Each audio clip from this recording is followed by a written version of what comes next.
Hello and welcome to A Scot on Scotch, the YouTube channel which discusses and celebrates all things Scotch whisky. My name's Neil, I am the host and the founder of the channel, and in this wee video I thought I'd do something I've not really done yet, which is tell you a wee bit about myself and why I've come to be doing this channel.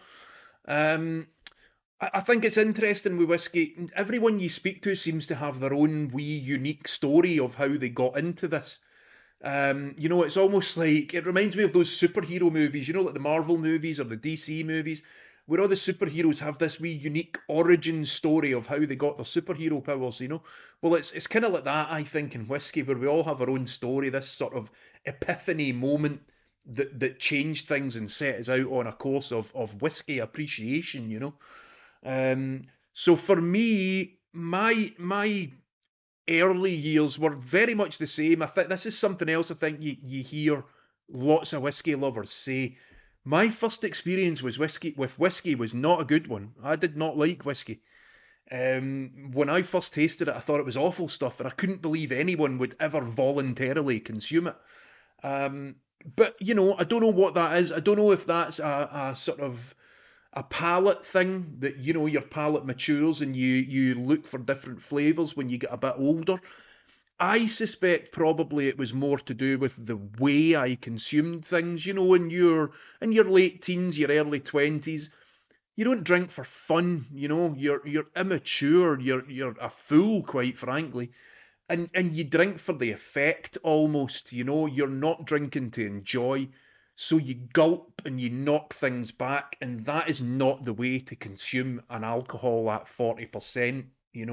That all that's going to happen is you're going to gag. Your body's going to say, "What is this you're trying to put into me?"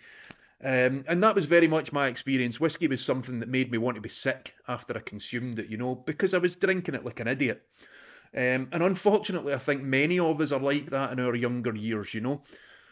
But as I got a bit older, when I was turning maybe around 30, I think it was, maybe 29, 30, I was invited to a funeral. Very sad event. It was a friend of my wife's family. Now, I never met the man, but by all accounts, he was a lovely dude. And I was invited along to the funeral. Obviously, you go along to show support for my wife and for her family. My wife's from the Highlands originally, beautiful wee village called Kinlochleven, just up past Glencoe, and so that's where the funeral was. Now, afterwards, after the service in the church, there was a sort of wake thing, a reception, a wake at the local hotel. Now, this is called the McDonald Hotel, and it's got like a stunning view down the loch with mountains either side and stuff. It's a beautiful wee spot. And back then, it used to have quite an impressive whisky selection. Not so much now, sadly. It's under new ownership now, and the selection seems to have tapered off a wee bit. But back then, there was maybe 100 bottles on the shelf or something. And it turned out when we arrived at the sort of wake, it turned out that the man who had passed away was something of a whisky drinker, and everyone who arrived at the hotel was offered a glass of whisky. Now, I didn't want to seem rude, I didn't want to seem impolite, so I took it, took the dram, and sort of sloped off to find a wee quiet corner to sit in the hotel bar. I thought I would make a fool of myself. I thought I'm going to drink this and I'm going to go, and people are going to laugh at me. So I thought, find a wee quiet corner. And unlike what I did in my 20s, I didn't knock it back. I took a tiny tentative sip on that dram, and almost straight away it hit the tip of my tongue, and I thought, whoa, what's this? This is not what I was expecting at all. So it turned out that the gentleman who'd passed away, his favourite dram was Highland Park, the 12-year-old. And that's what they gave out to people at the funeral. We were given a glass of the Highland Park 12-year-old. And as soon as I finished my glass, I went straight to the bar and ordered another one. I need another one of that. What was that? That was amazing. And, that sort of set me off on this journey, from then on. Obviously, once I got back to Glasgow, where do I buy this stuff, You go to your local supermarket, you get a bottle of Highland Park. Over the next couple of months, I worked my way through that. Then maybe I'd go back and try one of the other ones. Now, I fully admit back in those days, I bought whatever was on special offer in the local supermarket, you know. Um, like, you know, I went through the Duras, the Highland, the Duras, the Glenfiddicks, the Glenlivets, all that kind of thing, whatever was on offer, you know. And then I started to hear about Islay, you know, in discussions about whiskey, people would talk about the Islas as very much being this sort of outlier, this love it or hate it sort of unique wee pocket of whiskey that didn't fit in with the rest, you know. And I was sort of drawn to that, you know. So I was like, right, what are we looking for here? I found out about Lafroig, I tasted Lafroig, was blown away by it, and you know that was sort of that widened my experience, and I just went from there, you know, trying as many whiskies as I possibly could, buying books about them. I remember getting a book about whiskey by Dave Broom way back in the day. I think it was called The Handbook of Whiskey, and I devoured that book cover to cover several times over. Every time I got a new bottle, I'd open the book and go and find the chapter about that distillery and read through it again. And you know, I had such a great time looking back, actually, because it was so full of enthusiasm and everything was new and exciting, and it was sort of free of skepticism, I suppose, free of cynicism, maybe, that comes with the longer you're sort of involved with something, you know. Um, but yeah, so that was my sort of early days, all inspired by that one dram that I had at the funeral, you know. And it's funny because for a man that I never met, in his very sad passing, had a profound effect on the rest of my life, you know. He, you know, his choice of whiskey changed my life forever. It's quite strange when you think about it, really, that a complete stranger can have such a profound effect on the course of your life.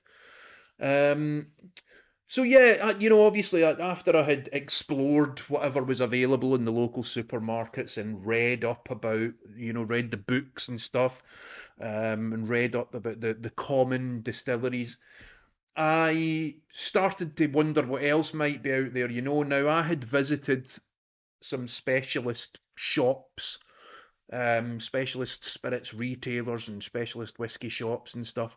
And I confess, I always found in those early days anyway, I always found it a wee bit daunting because there was so much on the shelves and it all looked so different than what was in the supermarket, you know. The supermarket whiskies were so easily sort of boxed and categorized, and they all fitted with what had been written about in the books, you know. This region does this style and this region does that style, and this distillery produces this kind of whiskey, and everything was simple and clear cut, you know. And then you go into a spirit shop and it's just shelf upon shelf of things you've never seen before in your life. Some of them are like 60% and stuff, and you're thinking, who's actually drinking that, you know? Um, and then I think the moment, for me, this is almost like, you know, you have your first epiphany. That's what I was just talking about with the funeral. This was almost like my second epiphany, the one that pushed me over the edge, maybe. Um, my brother-in-law invited me to a whiskey tasting at the Good Spirits Company in Glasgow, which was a shop that opened up not long after I was kind of getting into whiskey, you know. So my interest in whiskey has almost kind of followed the trajectory of that shop, you know. Um, so I went along to a whiskey tasting. This must have been back in, I think it was 2012, maybe.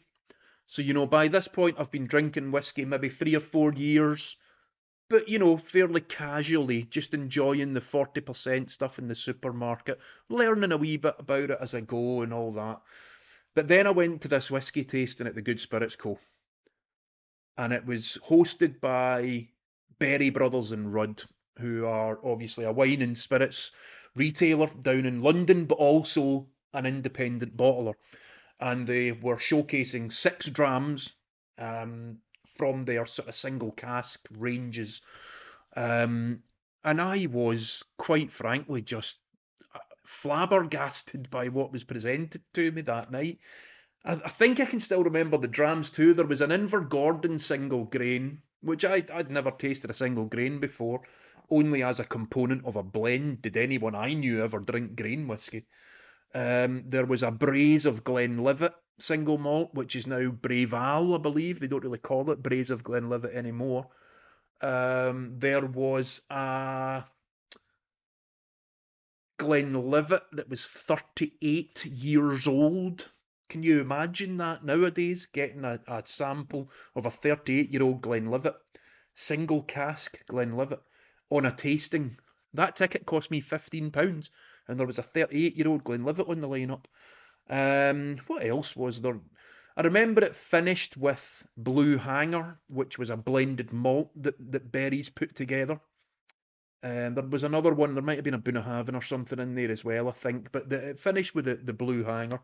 And you know, that the quality of the whiskies on show, even from distilleries like Braes of Glenlivet, which I had never heard of before, the quality was absolutely sensational. Every whiskey was cask strength.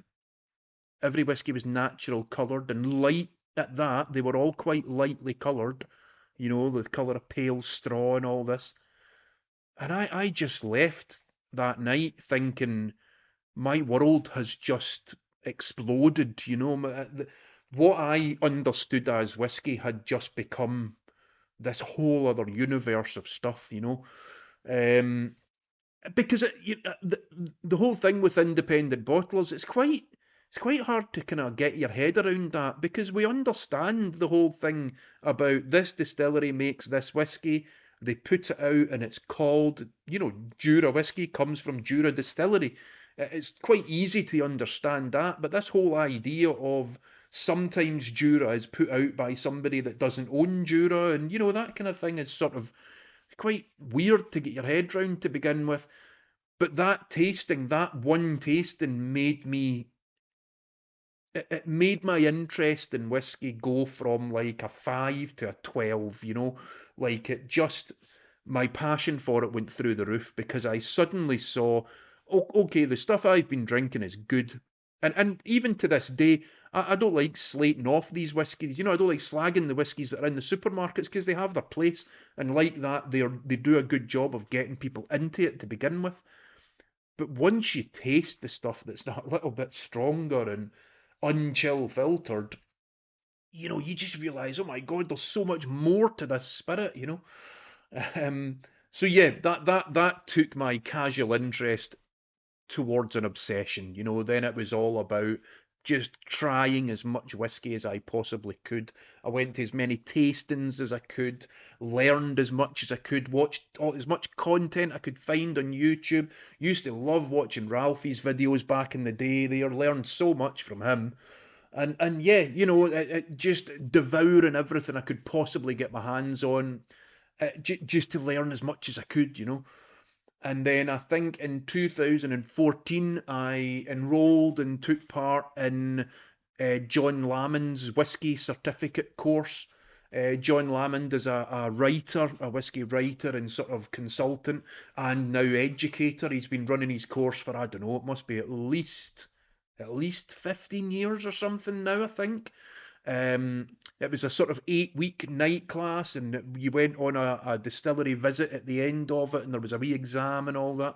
But it was brilliant, and I learned, it covered, you know, the history and the blending and the practicalities of production and all that sort of stuff.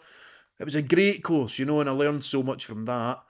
Um, and that sort of, my personality has always been that once I enjoy a hobby so much, I need to become involved in some way, you know, like I'm not the sort of person who can just enjoy something and leave it at that. I've got to take it that bit further. I need to make it mine somehow. I need to be involved, you know. And I've always enjoyed writing. So I just decided on a kind of whim one day. In fact, I'll tell you when it was just after I paid a visit to Auchentoshan Distillery out at Duntulker there. I paid a visit to Auchentoshan Distillery, and when I got back, I think the day after or something, I thought, I'm going to write about that. I'm going to write about my visit to the distillery. And I sat down and I wrote a wee sort of article about my experiences and what I thought about it. And that was it. Then I thought, this is what I want to do now. And at the time I had maybe 40 or 50 bottles of whiskey in my house by then. So I thought, I'm going to start writing tasting notes. I'm going to start writing reviews of the whiskies I have. I thought there's 50 bottles. That's the first year of reviews written there if you go once a week.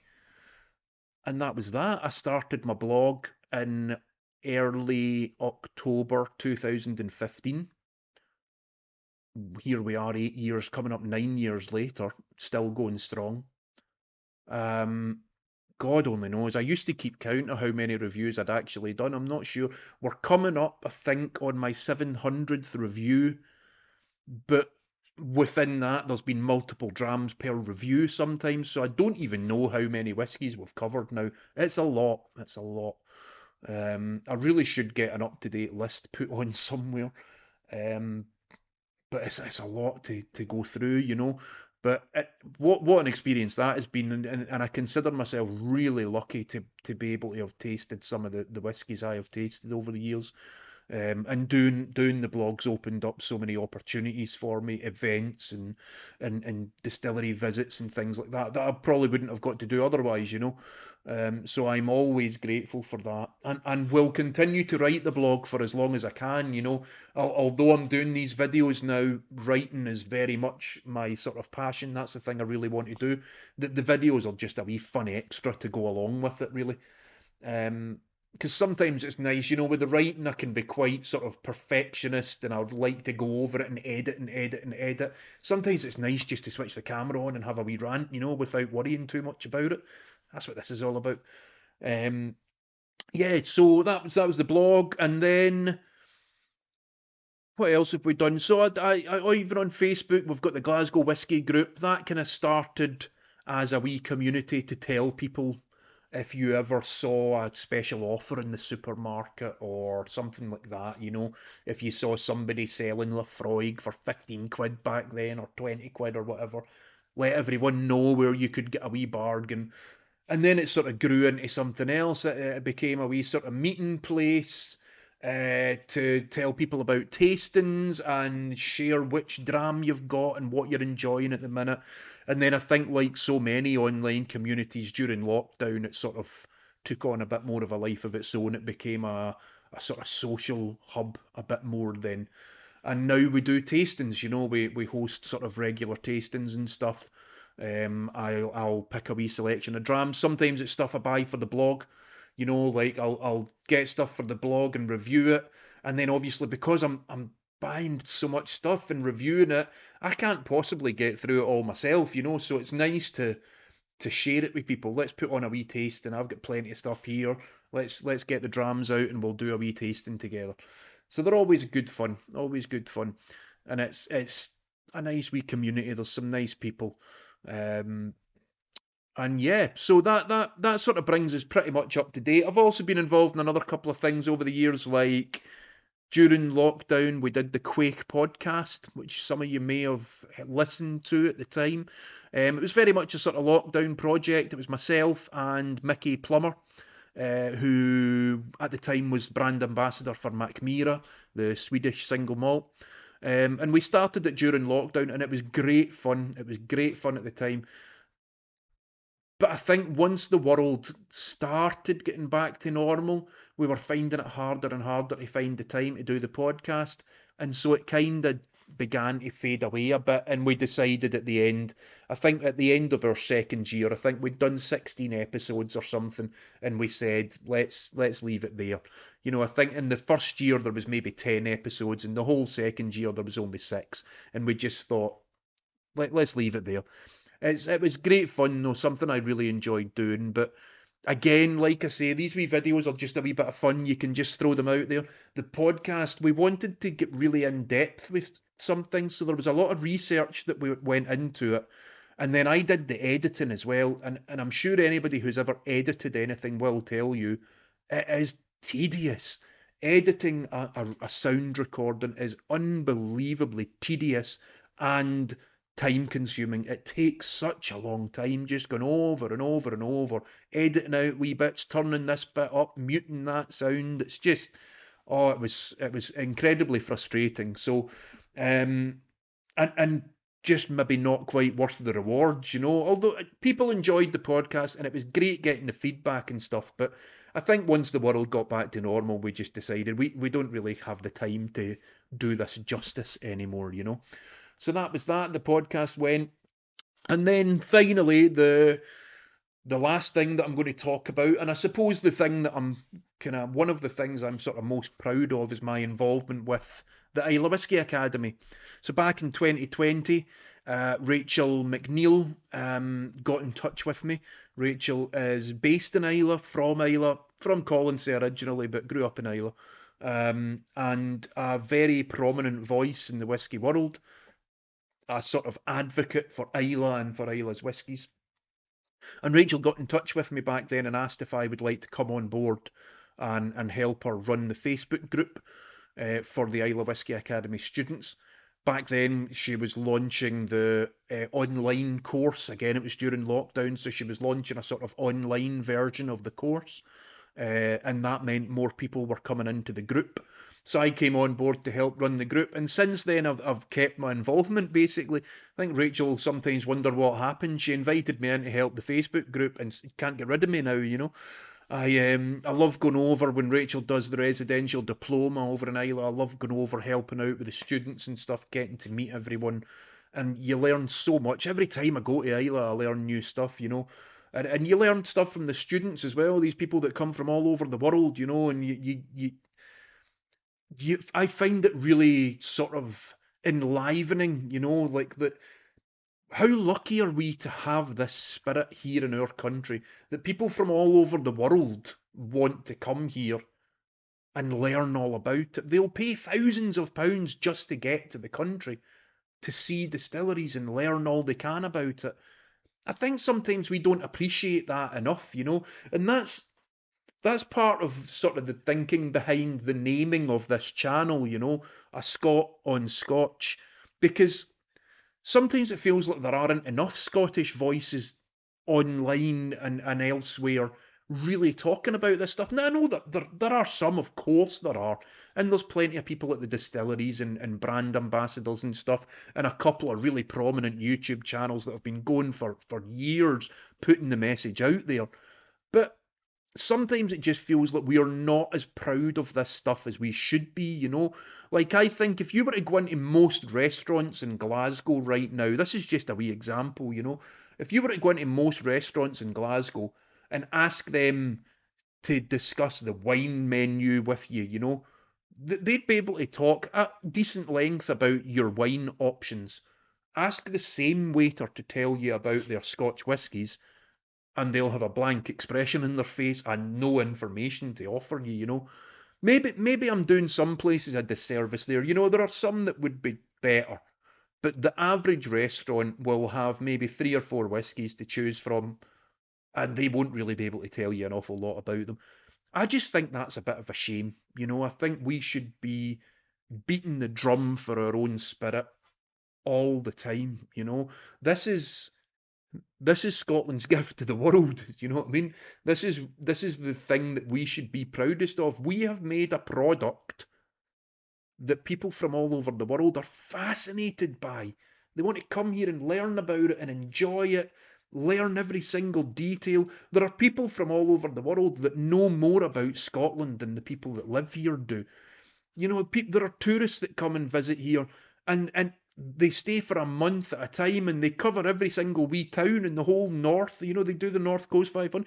There are people I know from Germany who have seen far more of Scotland than I ever have. It's kind of strange, you know. It's like we almost have this kind of national psyche that we're so used to talking ourselves down and talking down our country that we're not very good at celebrating ourselves and celebrating our products, you know. So that's kind of what this channel's hopefully going to be about. It's just putting another Scottish voice out there that is enthusiastic about Scotch whisky and wants to see Scotch whisky thrive. Now, if you've seen some of my previous videos, you'll know that I don't mind a wee rant and that I do get incredibly frustrated about some things within the Scotch whisky world. But that, I hope it's apparent that that comes from a place of caring, right? That's because I give a shit, basically. I love Scotch whisky, and sometimes when you see like gimmicky cask finishes or the ridiculous obsession with premium whiskies or the people flipping it left, right, and centre, or new distilleries charging ridiculous sums of money for jailbait 3-year-old whiskey. That I find that frustrating because you just wonder what long-term harm that could give the category. It's not good for it. It's not good for whiskey to be associated with all this stuff, and I find that really annoying. That's why I like the odd rant, because I care, right? I care. I want whiskey to be better than that. Scotch whiskey in particular needs to be better than that, right? So there we go, folks. That's turned into a bit of a rant there. I tried my best not to, but there you go. That's my story. That's how I've come to be doing a Scotland Scotch. By all means, please do share your own story with me. I find them fascinating. I find it amazing how we all have our own wee stories about how we got into this, and every one of them seems to be intriguing in its own right. So yeah, I'd love to hear your comments. I'd love to hear how you get into whiskey. And indeed, if there's anything else I've mentioned here that you're curious about or want to add your thoughts, please do hit me up in the comments or across any of the social medias, whatever.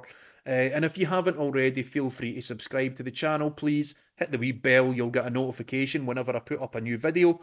And yeah, thank you very much for your time. Thanks for watching. I hope you enjoy your next dram. I hope you enjoy all your drams. And yeah, cheery, slanjava.